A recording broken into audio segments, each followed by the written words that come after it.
आवाज આવે છે? प्रणाम, नमो नमः। जी गुरु जी प्रणाम। आ रही है आपसे। आ रही है गुरु जी। प्रणाम, नमो नमः गुरु जी। प्रणाम गुरुजी। नमो नमः, प्रणाम, नमो नमः, प्रणाम। प्रणाम गुरुजी। प्रणाम गुरुजी, सत्यमेव। प्रणाम गुरुजी, नमो नमः। उमास्वाति महाराजा को तत्वार्थ अधिगम सूत्र, जिस सूत्र के अंदर हमने 5 ज्ञान की बात की थी और 13वें सूत्र के अंदर हमने ये देखा कि मति, स्मृति, संज्ञा, चिंता, अभिनिबोध, ये सब मति ज्ञान के ही पर्यायवाची शब्द है। और उसके बाद तत् इंद्रिय अनिंद्रिय निमित्तम, जो मति ज्ञान है वो इंद्रिय और अनिंद्रिय से मिलता है, प्राप्त होता है।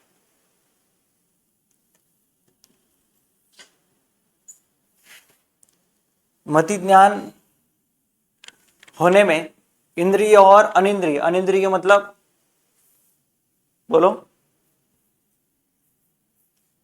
मन गुरुजी, मन मन, मन। मन मन इंद्रिय और मन से जो ज्ञान की प्राप्ति होती है वो मति ज्ञान है।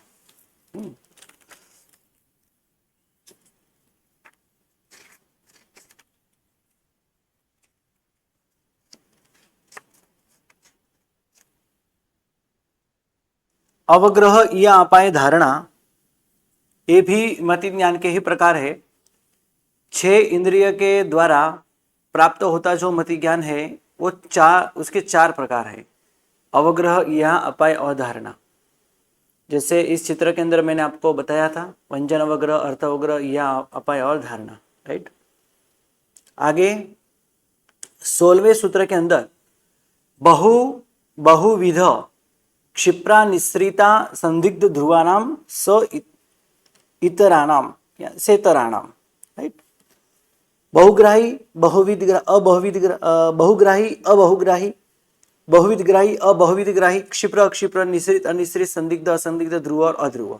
ये आपने सब पढ़ा होगा प्रथम कर्म ग्रंथ के अंदर। ये सब के 28 प्रकार बनते हैं, यानी 12 गुना 28 हम करें तो 336 बनते हैं, और प्लस 4 बुद्धि प्लस करें तो 340 प्रकार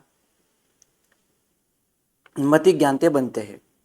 28 प्रकार कैसे बने, तो ये सब जो है आगे आपको ये 28 प्रकार बताए जाएंगे। अर्थस्य व्यंजनस्य अवग्रह, अवग्रह 2 प्रकार के हैं, अर्थ का अवग्रह और व्यंजन का अवग्रह। सबसे पहले व्यंजन का अवग्रह यानी इंद्रिय और पदार्थों का संबंध, व्यंजन अवग्रह, अवग्रह यानी या अर्थ अवग्रह समझना है। तो यह कुछ है, इस तरह प्रथम समय में ऐसा सामान्य ज्ञान होना वो अवग्रह है। ये क्या हो सकता है, क्या होगा, ऐसा सोचना वो यह है। निर्णय लेना वो अपाय है, उसको याद रखना वो धारणा है। ये सब मति ज्ञान के ही प्रकार है। इसके अंदर न चक्षुर इंद्रियाभ्याम, चक्षु और इंद्रिय, चक्षु और मन, अनिंद्रिय है मुझे, अनिंद्रिय। हाँ अनिंद्रिय, अन इंद्रिय, ऐसी संधि उसकी छोटी पड़ेगी।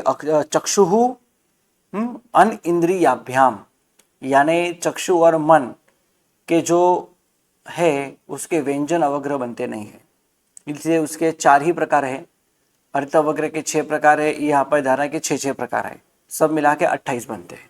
इस तरह बहुग्राही, अबहुग्राही, बहुविधग्राही, अबहुविधग्राही, संदिग्ध, असंदिग्ध, क्षिप्र, अक्षिप्र, ये सब के साथ इसका गुणाकार करने से 336 बनते हैं। इसलिए व्यंजन अवग्रह के टोटल 4 प्रकार हुए। कौन कौन से 4 प्रकार हुए, तो स्पर्श इंद्रिय व्यंजन अवग्रह, रस इंद्रिय व्यंजन अवग्रह, घ्राण इंद्रिय व्यंजन अवग्रह, श्रोतेंद्रिय व्यंजन अवग्रह, ये 4 प्रकार बने। उसी तरह अर्थ अवग्रह के 6 इंद्रिय के 6, यह के 6, अपाय के 6, धारणा के 6, सब मिला के 28 बने। इस तरह भी अलग रीत से भी उसका गुणाकार हम कर सकते हैं। स्पर्श इंद्रिय व्यंजन अवग्रह से 5 प्रकार बने। कौन कौन से 5? तो व्यंजन अवग्रह, अर्थ अवग्रह, या अपाय और धारणा, ये 5 प्रकार बने। स्पर्श इंद्रिय के ये 5 प्रकार।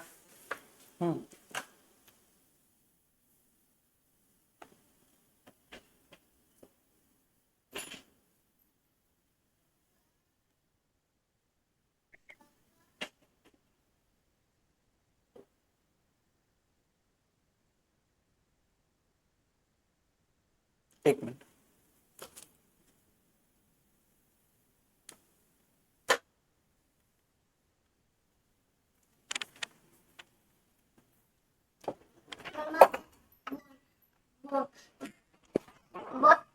બોલાયું છે શીતળમાં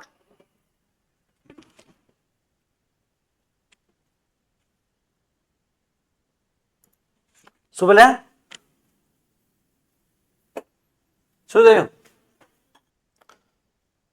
इस तरह स्पर्श इंद्रिय के ये प्रकार बनते हैं।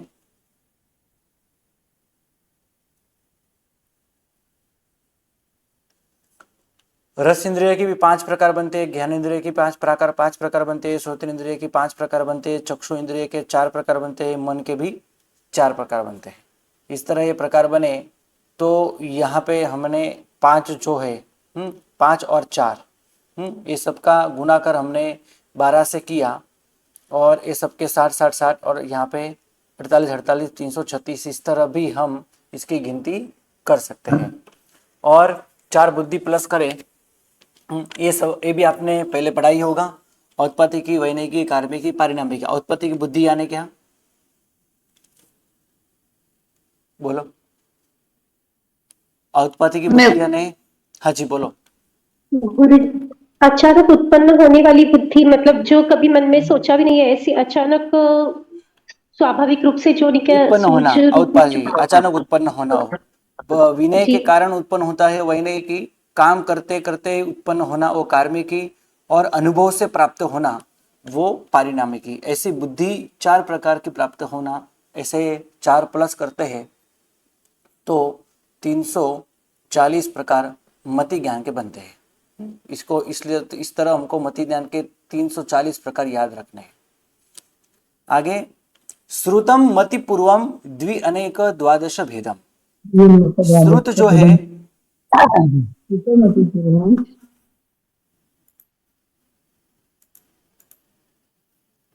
जो श्रुत है वो श्रुत के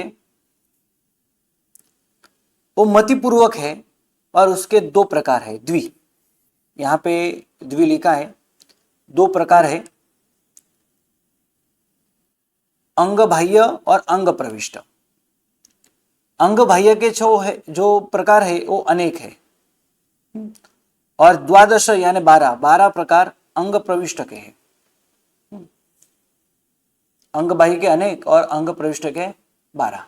ओके, वो हमने यहाँ पे देखा कौन कौन से है। तो आचारंग आदि जो सूत्र है वो 12 अंग प्रविष्ट श्रुत ज्ञान है, और इसके अलावा 12 उपांग जो है, 10 पयन्ना है, 6 छेद ग्रंथ है, 4 अनुयोग द्वार है, नंदी सूत्र और 2 अलग नंदी सूत्र और अनुयोग द्वार, 4 मूल सूत्र और नंदी सूत्र अनुयोग द्वार। ये सब जो ग्रंथ है हमारे, ये सब अंग बाह्य श्रुत ज्ञान है, जिसके अनेक प्रकार शास्त्र में बताए हैं। आगे, द्विविधो अवधि ही, अवधि ज्ञान की बात करते हैं।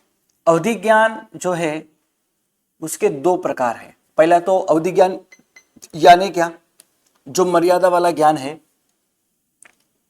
जिस ज्ञान से हम रूपी पदार्थों को बिना चक्षु भी देख सकते हैं, वो अवधि ज्ञान हमारे आत्म प्रदेश के द्वारा जिसे हम जिस रूपी पदार्थों को देख सकते हैं, जिस ज्ञान से, वही अवधि ज्ञान है। तो अवधि, फिर से एक बार, रूपी पदार्थों को प्रत्यक्ष आत्म प्रदेशों से देखना, वो अवधि ज्ञान है। और उसके द्विविध 2 प्रकार के अवधि ज्ञान बताए हैं। इस तरह उसके 6 प्रकार भी बताते हैं, कोई 2 प्रकार भी बताते हैं, तो कोई असंख्य प्रकार भी अवधि ज्ञान के बताते हैं। तो द्विविध अवधि, तो भव प्रत्ययिक और गुण प्रत्ययिक। भव प्रत्ययो नारक देवानाम। पहले तो 2 प्रकार कौन कौन से हैं अवधि ज्ञान के, भव प्रत्ययिक और गुण प्रत्ययिक। तो यहां तो गुण प्रत्ययिक कहां पे लिखा है, इसकी बात हम आगे करते हैं। तो भव प्रत्यय यो हो नारक देवानाम।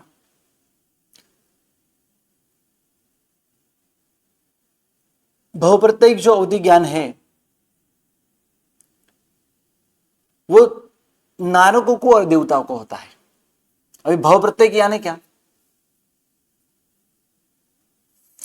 भव प्रत्ययिक यानी भव के कारण प्राप्त होना, जिसमें भव खुद निमित्त है, कारण है। जैसे देवता जो है देवगति के और नारक जो है नरक गति के, ये दोनों गति के अंदर जन्म से ही अवधि ज्ञान की प्राप्ति होती है। मतलब अवधि ज्ञान की प्राप्ति में भवी जिसमें कारण है वो भव प्रत्येक अवधि ज्ञान कहलाता है। इस तरह देवता और नारकों को भव प्रत्येक अवधि ज्ञान है। और गुण प्रत्येक अवधि ज्ञान भी कहलाता है। एक क्या है, तो गुणों के द्वारा जो अवधि ज्ञान की प्राप्ति होती है। 2 भव ऐसे है, मनुष्य और त्रियांश, जिसके अंदर अनेक गुण की प्राप्ति हो तो ही अवधि ज्ञान की प्राप्ति होती है। होती ही ऐसा भी नियम नहीं है, अनेक गुण होने के बावजूद भी अवधि ज्ञान की प्राप्ति नहीं होती, ऐसा भी बनता है।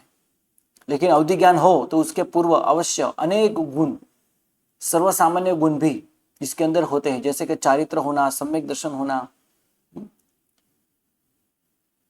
ऐसे विशिष्ट कोटि के गुण से भी कभी कभी अवधि ज्ञान की प्राप्ति होती है। और बाह्य गुणों के कारण भी कभी कभी अवधि ज्ञान की प्रथम गुण स्थानक पे भी प्राप्ति होती है। तो मनुष्य और देवताओं को गुण के माध्यम से अवधि ज्ञान की प्राप्ति होती है, तो गुण प्रत्येक कहलाता है, वो अवधि ज्ञान गुण प्रत्येक कहलाता है। लेकिन नारक और देवता हो, गुण हो या न हो, जन्म से ही अवधि ज्ञान की प्राप्ति होती है। सहज रूप ऐसा है कि नारक को जो है उसके अंदर कोई भी गुण नहीं होते तो भी अवधि ज्ञान की प्राप्ति होती है। लेकिन ये अवधि ज्ञान उनके लिए तो मारक ही बनता है, उनके लिए ये अवधि ज्ञान दुखकारी बनता है। उससे विपरीत देवताओं के लिए है, पुण्योदय के कारण मिलता है और सुख की प्राप्ति होती है। और भी 6 प्रकार शास्त्र के अंदर बताए हैं, अनुगामी, अनुनुगामी, प्रत्ययिक, अप्रत्ययिक, अवस्थित और अनवस्थित, या फिर प्रतिपाती अप्रतिपाती भी कह सकते हैं। अवस्थित अनवस्थित को प्रतिपाती अप्रतिपाती भी कह सकते हैं। अभी इसका अर्थ क्या, तो हमने पहले कर्मगंध के अंदर इसकी बात की है। अनुगामी यानी साथ में आना, जहां जाते हो तो अवधि ज्ञान भी हमारे साथ आता है। अनुगामी टॉर्च की तरह, हमारे हाथ में टॉर्च हो तो टॉर्च हम जहां लेके जाते हैं तो वहां हमारे साथ वो प्रकाश आता है। अनुगामी अवधि ज्ञान भी ऐसा होता है। अनुगामी जो साथ में नहीं आता, जैसे घर के अंदर कोई दीपक हो, लाइट हो, तो घर के अंदर ही उसका प्रकाश होता है। और हम घर के बाहर चले जाए तो हमको प्रकाश से पदार्थों का ज्ञान नहीं होता, प्रकाश बिना पदार्थों का ज्ञान नहीं होता, क्योंकि प्रकाश तो घर में है, घर के बाहर नहीं है। मतलब वो प्रकाश हमारे साथ नहीं चलता। मतलब जो साथ में आता है वो अनुगामी, जो साथ में नहीं आता वो अनुगामी। ऐसे भी 2 प्रकार है, प्रत्येक और अप्रत्येक, हीयमान और वर्धमान, ऐसा भी कह सकते हैं। मिला हुआ अवधि ज्ञान बढ़ता है तो वर्धमान, धीरे धीरे कम हो जाए तो हीयमान, आने के बावजूद एक ही समय के अंदर ऑटोमेटिक ही गायब हो जाता है जो अवधि ज्ञान हमको मिला है। वो अनवस्थित अवधि ज्ञान है, वो आने के बाद कभी जाता नहीं है, वो अवस्थित अवधि ज्ञान है। इस तरह भी अवधि ज्ञान के प्रकार होते हैं। लेकिन देवताओं को कौन से, इस प्रकार में से देवताओं को कौन से ज्ञान होते हैं, कौन से अवधि ज्ञान हो सकते हैं? तो बहुप्रत्येक अवधि ज्ञान देवताओं नारकों को है। तो 6 प्रकार में से हम कह सकते हैं कि अनुगामी, जहाँ जाते हैं अवधि ज्ञान उनके साथ आता है। अप्रत्ययिक, आने के बाद वो कभी जाता नहीं, जो है वो हमेशा रहता है और वो भी अवस्थित रहता है। कम भी नहीं होता, ज्यादा भी नहीं होता। जो भव से मिला है, जन्म से मिला है, उतना ही रहता है। बढ़ता भी नहीं है और कम भी नहीं होता, और संपूर्ण जाता भी नहीं है। इस तरह वो अवस्थित है। वर्धमान हीयमान नहीं है, इसलिए वो अप्रत्ययिक है। और प्रत्येक, इसको ऐसा भी कह सकते हैं कि निमित्त। उसके अंदर देखो, देवताओं को मिलना और नारकों का अवधि ज्ञान को मिलना, वो उसमें कोई कारण नहीं है, सहज मिलता है, अप्रत्ययिक। और गुण प्रत्येक के अंदर हमने जैसे मनुष्य और त्रियंश के अंदर भी प्रत्येक अप्रत्येक ऐसे 2 अवधि ज्ञान भी लिखे हैं। तो उसका अर्थ भी हम इस तरह कर सकते हैं। तो प्रत्येक गुण के कारण मिलना। हाँ, कभी कभी ऐसे भी मनुष्य होते हैं जिनको जन्म से ही अवधि ज्ञान की प्राप्ति होती है, कुछ कारण नहीं है, ऐसे ही अवधि ज्ञान की प्राप्ति होना। मनुष्य को भी ऐसा, जैसे तीर्थंकर परमात्मा है, हाँ बाह्य गुण है, लेकिन जो अवधि ज्ञान है वो पूर्व भूमि से ही लेके आए हैं, जन्म से ही है उनके पास। तो अप्रत्येक अवधि ज्ञान है, राइट। मतलब प्रत्येक जिसके अंदर कुछ कारण है। देवताओं को और नारकों को अवधि ज्ञान कौन से कारण से मिला? तो उसमें कोई कारण नहीं, इसलिए अप्रत्येक। कारण होना वो प्रत्येक। और ऐसा कह सकते हैं कि बहु ही जिसका कारण है, तो बहु प्रत्येक, राइट।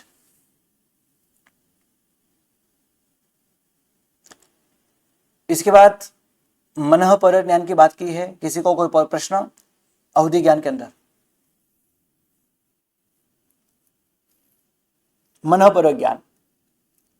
गुरुजी, हाँ बोलो। गुरुजी अवस्थित नहीं समझा गुरुजी।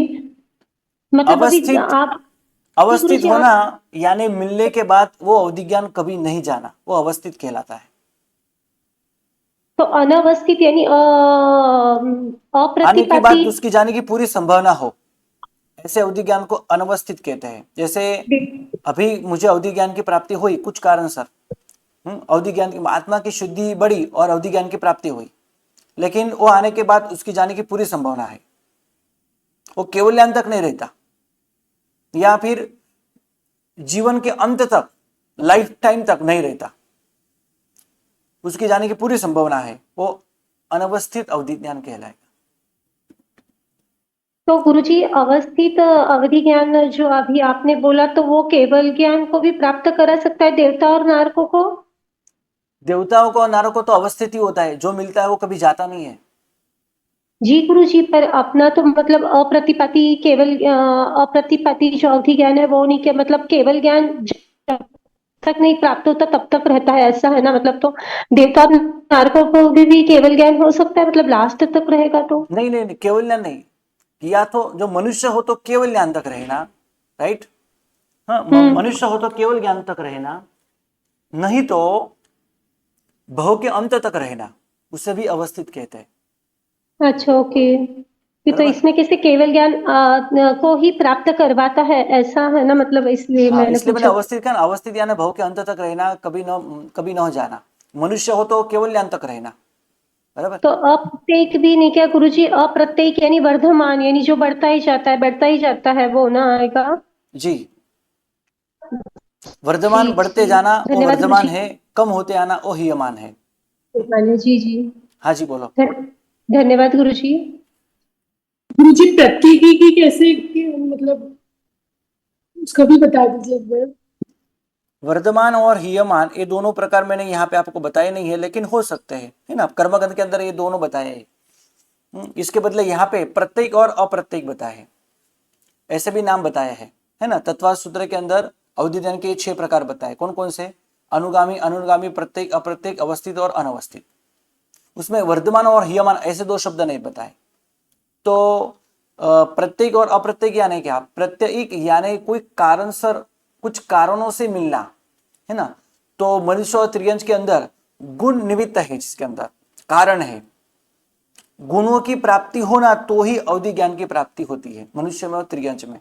ऐसे ही मनुष्य और त्रियंच को अवधि ज्ञान की प्राप्ति नहीं होती, अनेक गुण होने चाहिए तो शायद अवधि ज्ञान की प्राप्ति हो, यानी वो प्रत्येक अवधि ज्ञान है।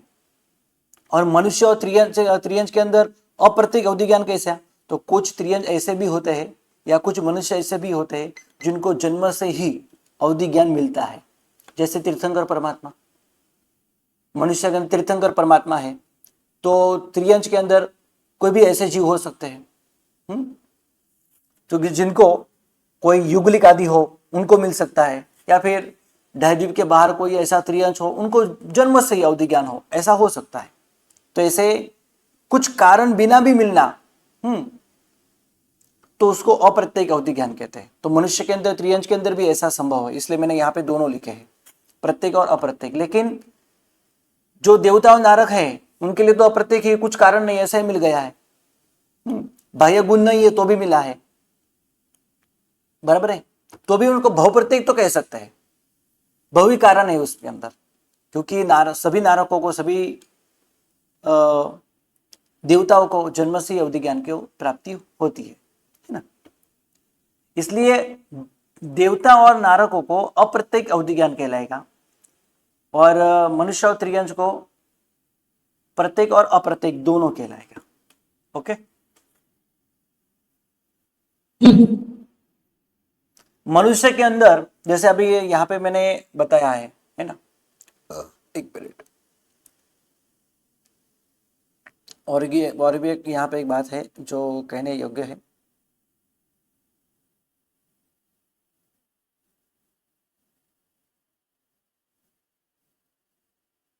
कहनी चाहिए, यहां गुण प्रत्येक बताया है तो यहाँ पे अप्रत्येक बताया है, यहाँ पे बहुप्रत्येक बताया है, या तो अप्रत्येक बताया है। ऐसा क्यों है ना? मनुष्य के अंदर भी अप्रत्येक जो बताया है मैंने, नीचे अप्रत्येक लिखा है, ऊपर से मैंने गुण प्रत्येक भी लिखा है। देखो, मनुष्य भाव के अंदर भी या त्रियंच भाव के अंदर भी बाह्य गुण तो होने चाहिए। जैसे तीर्थंकर परमात्मा है तो कितने वैराग्यवान है, जन्म से ही वैराग्य होते हैं, और बाह्य गुणों भी अनंत होते हैं, बहुत सारे बाह्य गुण भी उनके अंदर होते हैं। पाप नहीं होता, पाप बहुत कम होता है। ऐसे बाह्य गुणों भी होना, यानी मनुष्य भाव है, त्रियंच भाव है, और जन्म से अवधि ज्ञान। ऐसे कुछ मनुष्य जैसे तीर्थंकर परमात्मा, तो गुणों के कारण, देखो बाह्य गुण है इसलिए गुण प्रत्येक भी कहलाएगा, और जन्म से मिला है इसलिए अप्रत्येक भी कहलाएगा। पता चला?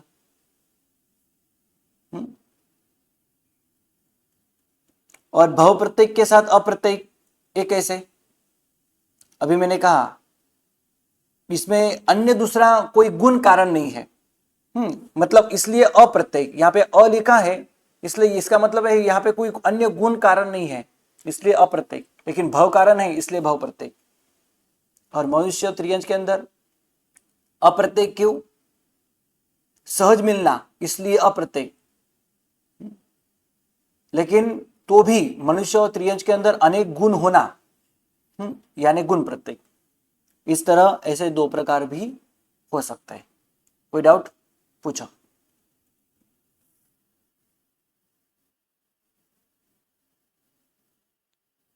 गुरुजी, एक गुण प्रत्यय है ना, तो उसका कुछ उदाहरण है क्या गुरुजी? जैसे क्या गुण प्रत्येक? कौन सा भी एक ऐसा उदाहरण कि हमें याद आ जाए कि हाँ एक गुण प्रत्यय है? कितने सारे दृष्टांत है, कितने सारे। भगवान महावीर स्वामी के शासन के अंदर शिव राजर्षि मुनि हुए, उनको 7 द्वीप और 7 समुद्र का ज्ञान हुआ था, बराबर है। लेकिन वो तब त्यागी थे, तब भी करते थे, त्याग भी जीवन के अंदर था, तो उनको अवधि ज्ञान का प्राप्त हुआ, उनको है ना, अवधि ज्ञान की उनकी प्राप्ति हुई, तो गुण प्रत्येक। और भी बताएं, जैसे आनंद श्रावक, उनको भी अवधि ज्ञान की प्राप्ति हुई थी गुणों के कारण। गुण प्रत्येक अवधि ज्ञान मनुष्य के अंदर है। जी गुरुजी। हाँ, चलो आनंद श्रावक को अवधि ज्ञान की प्राप्ति हुई। अभी आनंद श्रावक था मनुष्य भव के अंदर, बराबर है। तो हम क्या कहेंगे? गुण प्रत्येक अवधि ज्ञान कहेंगे, गुणों के कारण हुआ। अभी अनुगामी था कि अनुगामी था? तो अनुगामी था। और प्रत्येक था या अप्रत्येक था? तो प्रत्येक था। गुणों के कारण प्रकट हुआ है, जन्म से नहीं था उनको। वो श्रावक बने, श्रावक यानी देशवृत्ति का अच्छा उन्होंने पालन किया, इसलिए प्रत्येक। और अवस्थित था या अनवस्थित था? तो अवस्थित, जन्म के अंत तक, जन्म से नहीं, लेकिन जब उनको प्राप्ति हुई तब से लेके अंत तक उनको अवधि ज्ञान था, गया नहीं, इसलिए वो अवस्थित। तीनों प्रकार है। लेकिन देवता हो या नारक हो, उनको तो ये तीनों प्रकार हो सकते, अनुगामी, अप्रत्येक और अवस्थित, क्योंकि वो जहां जाते हैं उनके साथ ही वो अवधि ज्ञान जाता है। अप्रत्येक अन्य कोई कारण नहीं है, भवी जिसके अंदर कारण है, इसलिए अप्रत्येक, जन्म से ही मिला है। और अवस्थित, वो कभी जाता नहीं, कभी कम भी नहीं होता, कभी ज्यादा भी नहीं होता, अवस्थित रहता है, मरण तक रहता है, यानी जब तक उनका च्यवन नहीं होता तब तक रहता है, इसलिए अवस्थित।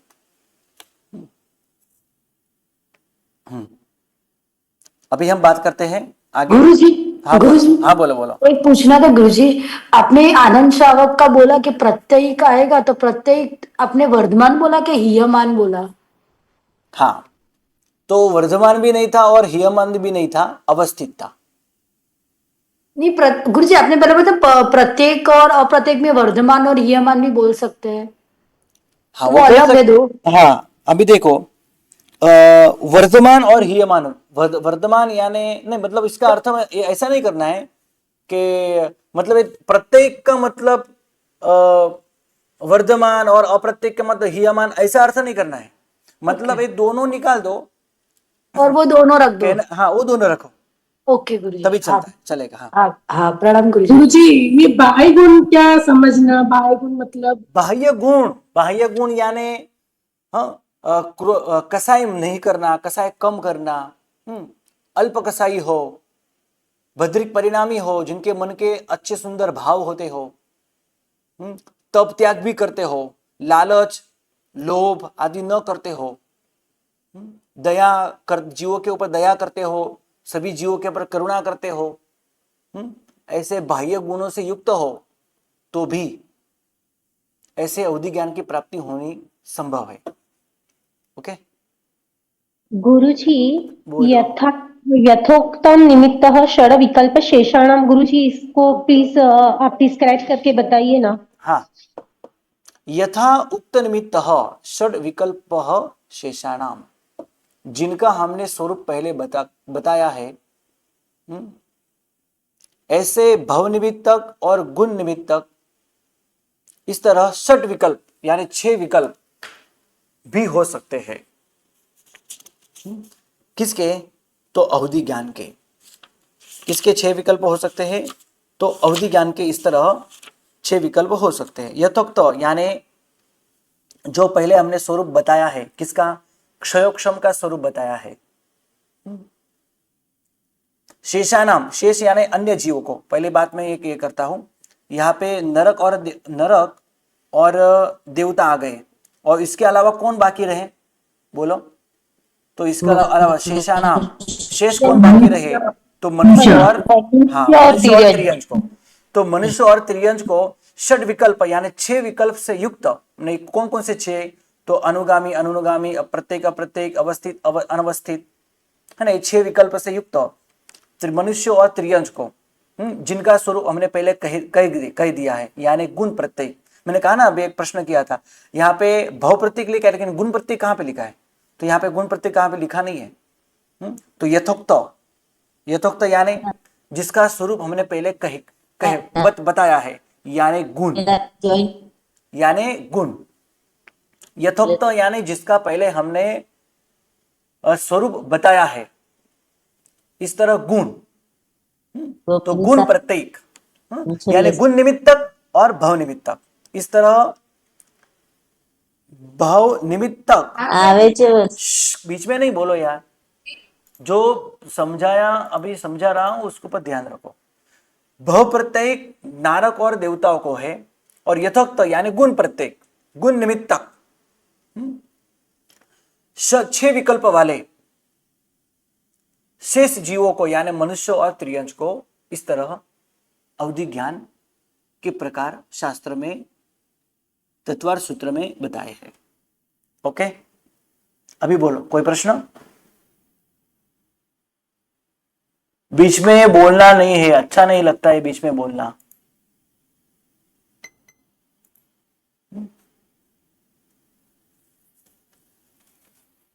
आपको एक विनती करता हूं सबको, एक मिनट, आपको सबको मैं एक विनती करता हूं। अभी एक अवधि गौतम पृच्छा की बात हो रही है। गौतम पृच्छा शायद अनुभव चलाते होंगे। तो गौतम पृच्छा जो है वो पुस्तक आपको आपकी रीत से उसको परचेस कर लेना है, राइट। किसी को आप ऐसे बोलो, मतलब जहाँ से वो पुस्तक मिलती है वहाँ आप फोन करके या मैसेज करके बोलेंगे हमने तो 9,000 रुपये भर दिया है, चौपड़ी भेज दो, नहीं, उनका हमारे ओजे से कोई भी संबंध नहीं है, राइट। वो हमारे तपोवन वाले भी नहीं है, वो आपको फ्री ऑफ चौपड़ी भेज देंगे, पुस्तक भेजेंगे। इसलिए वहां पे उनको मैसेज करना, क्योंकि वो जो भाई वहां पे जो संभालते हैं, सुरेश भाई ऐसा कुछ नाम है उनका, उनके बहुत मैसेज आए, उनके बहुत फोन आए कि ओजे वाले आपके वहाँ जो कोर्स कर रहे हैं 3 साल का, वो हमको यहाँ पे बार बार फोन करते हैं, मैसेज करते हैं, हमने 9,000 रुपये भरी है तो हमको एक चौपड़ी आपने क्यों पुस्तक क्यों नहीं भेज सके। नहीं, उनका ओजे से कुछ लेना देना नहीं है। आपको ऐसा यहाँ से कहा था, हाँ, प्राप्ति स्थान पे आप फोन कर सकते हो, पूछ सकते हो, और पुस्तक हो तो वो आपको भेज देंगे। लेकिन तपोवन ई पाठशाला के माध्यम से आपको भेजा जाएगा ऐसा कोई कुछ भी नहीं है। पढ़ना आपको है, सीखना आपको है, समझना आपको है, भविष्य के अंदर भी आपको ही आगे पढ़ाना है। तो इसकी व्यवस्था करना आपकी खुद की जिम्मेदारी बनती है। मतलब वहां फोन करना, चौपड़ी मंगवाना और उनको बोलना हमने तो 9,000 रुपये डिपॉजिट, ये है ना आपकी डिपॉजिट है, पुस्तक के 1 रुपया नहीं है, ये पैसे पुस्तक के लिए हमने आपके पास से लिए नहीं है। आप कोर्स पूर्ण करोगे तो ये रिटर्न आपको मिलने वाले हैं। मतलब उनके ऊपर मैसेज करना, बार बार बोलना 9,000 रुपये भरते दे दो, ऐसा नहीं है। ये 9,000 तो आपको मिलने वाले हैं। और सचमुच आपको पढ़ाई करनी हो, करानी हो, सीखना हो तो उसके अंदर आपका खुद का योगदान होना चाहिए। इसके अंदर आपका खुद का भी योगदान होना बहुत बहुत बहुत जरूरी है, क्योंकि वो जो भाई संभालते हैं वहाँ के प्राप्ति स्थान ऊपर उनका जो नाम नंबर आदि दिया है, वो भाई वो भी हमारे एक साधर्मिक है। उनको कैसे भी बोलना, 2 से 3 बार सुबह से मुझे यहाँ फोन आए उनके, और आपने जो मैसेज उनको भेजे थे वो मैसेज वहाँ उन्होंने मुझे यहाँ पे फॉरवर्ड किए कि दो कैसे ऐसे बोल रहे हैं, थोड़ा अनुशासन रखें, राइट।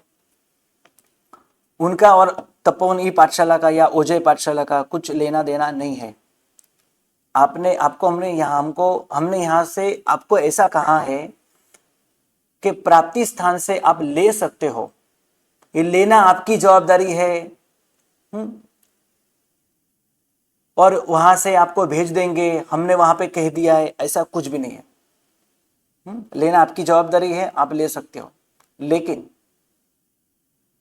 उनको बार बार मैसेज करना और उनके पास से इस तरह बातें करना, ये थोड़ी गलत बात है। और पढ़ना हमको है, सीखना हमको है, तो अनुदान भी हमारा खुद का होना चाहिए। प्रेम से बात करो, हाँ हमको ये पुस्तक चाहिए जो आपके पास हो, तो आप मुझे इस नंबर पर या एड्रेस पर भेज दो, कुरियर का जो चार्ज हो, पुस्तक का जो चार्ज हो, हम भेज देंगे। पहले साल के अंदर हमने यहाँ से कोशिश की थी पुस्तक परचेस करें और आपको भेजें। दूसरे और तीसरे साल में ऐसी व्यवस्था अभी नहीं है। हाँ, कोई दाता मिल जाए और पुस्तक भी मिल जाए तो भेज दे, वो बात अलग है। आपको अंदर अंदर किसी को लाभ लेना हो, है ना, पुस्तक भेजने का, लेने का, तो आप यहाँ हमको जान कर सकते हो, बता सकते हो। लेकिन किसी को बोलना कि हमने तो 9,000 रुपये डिपॉजिट भर दिया है, ये भरे है वो तपोवन ई पाठशाला में भरे, संस्कृति प्रचारक ट्रस्ट जो संस्कृत पाठशाला का है, तपोवन ई पाठशाला का है, उसके अंदर आपने भरे है। वो चौपड़ी वालों को नहीं दिए। चौपड़ी वाला जो है वो अलग है, उनका बिजनेस अलग है, उनका पूरा रहना देना अलग है। हमारे तपोवन ई पाठशाला के ओजे पाठशाला के उनका कुछ लेना देना नहीं है, राइट। ये थोड़ा ध्यान रखें। और उनको भी एक बार ये तपोवन ई पाठशाला, ओजे पाठशाला जो हमारे ये, उनको भी एक बार अर्थ ध्यान हुआ ये क्या है, ये सब ऐसे बोल रहे हैं, कितने दिन से आप सब मैसेज कर रहे हो उनको। ठीक है, थोड़ा विनय विवेक रखें, राइट।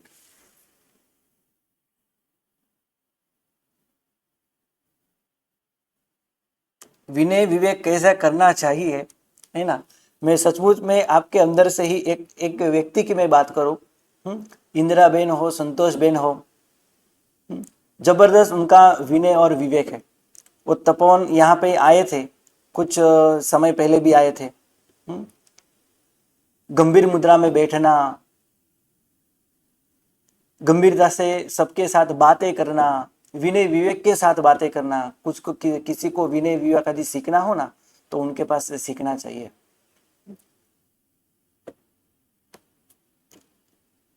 चलो, आज हमने ये बात यहाँ पे रखी है, थोड़ा ध्यान रखें सब।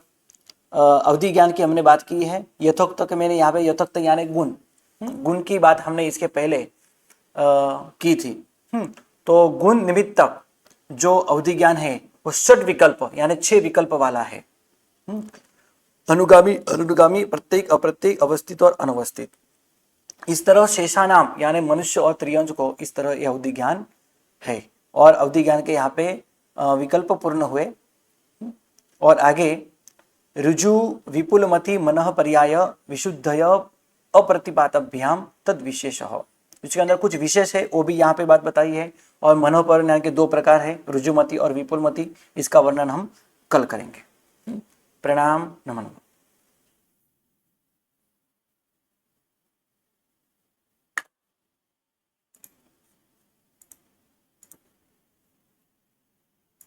जी, क्लास होगा कोई असज्जन तो नहीं, असज्जाय तत्वार्थ की संपूर्ण असज्जाय होती है तब क्लास होगी नहीं। कब होगी गुरुजी? 1 मिनट, हाँ 1 मिनट। तो भी आपके पास बहुत समय है। आप आपको संस्कृत के अंदर कुछ दिक्कत आती है, बहुत सारे जन का यहाँ पे मैसेज भी आया था, उनके साथ बातचीत भी हुई थी। तो आपके पास संस्कृत की असज्जाय होती नहीं, तो आपके पास समय है। तो आप इसका पुनरावर्तन कर सकते हो, याद कर सकते हो, थोड़ी प्रैक्टिस कर सकते हो, राइट। नहीं गुरुजी, जयेश गुरुजी लेने वाले हैं क्लास 4 बजे, क्योंकि हमने बोला कि हमें क्रिया वगैरह करनी पड़ती है ना ओली की, हाँ तो लेट होने वाले हैं, तो उन्होंने बोला है हाँ, 4 बोला बजे है भी। जो अनुकूलता इनकी भी होगी आपकी भी होगी तो अवश्य हम क्लास लेंगे। तत्वार्थ का क्लास तो होगा नहीं, लेकिन पहले 5 कर्मगण की असज्जाय नहीं होती। हाँ, पहले शुरू किया हो तो वो हम कर सकते हैं, नया शुरू नहीं करना है, मूल नहीं करना है, बराबर है। जी गुरुजी, प्रणाम गुरुजी। चलो बस आज इतना ही। प्रणाम, नमः नमः। प्रणाम।